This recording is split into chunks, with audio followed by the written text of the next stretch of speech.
Welcome. In this tutorial, we'll be going into the understanding of how to read a report. Let's start by executing the report we created. Parking Time Report. Report results will be broken down into two panels. One is the list of contents. This will be all the tables and charts that we told the system to queue. The second panel is the table breakdown. Here we can see whatever table we've selected. Next, we'll go over table options, which are the top section of buttons on the table panel. Tables can be pretty long depending on how much information you pull. In some instances, they can be several pages. The first button is the first page button, then the previous page. Here you can enter in the page number manually, then the next page, and finally the last page button. Here you can see the number of rows or items on your current page, while here you can control how many rows load per page. Although if you choose to queue a high number like 500 and also have a high number of columns, you can greatly increase your load times. You can use this button to export to PDF or this one to Excel.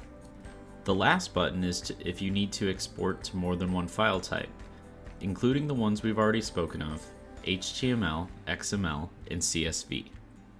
Here you can print a report directly from this page, and here you can clear the current report that's queued. And the last of these is the map report view and the dual report view. The map report view is what you can see here, where there is a half panel showing a report and half panel showing the map. Dual report view allows you to see two different tables from the same report, and the second table will take the place of the map here.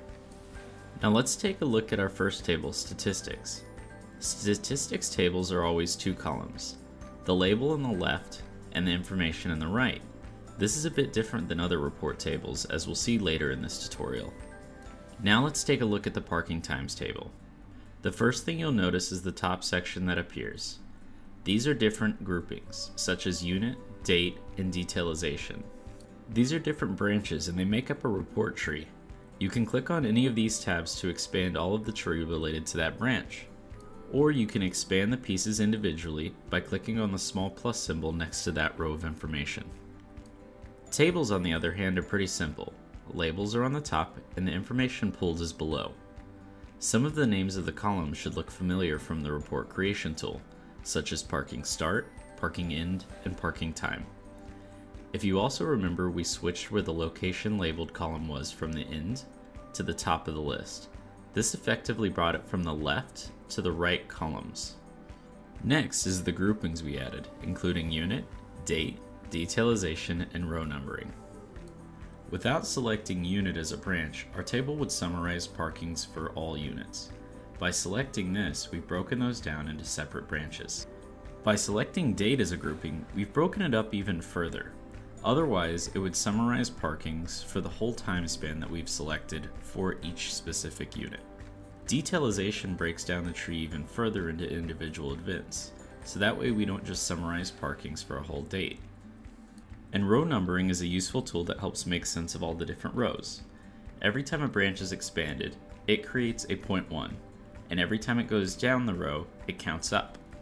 Now that we've gone over the tables themselves, the last thing to go over is the map outputs we've created in the report creation tutorial. If you remember, we selected parking markers and trip routes. This is the result of us checking those checkboxes when creating this report. Congratulations and thank you for completing our tutorial on report reading. I hope by now you feel a little more at ease when operating through our platform. To further extend your knowledge of our platform, check out our other video tutorials. I'll see you next time.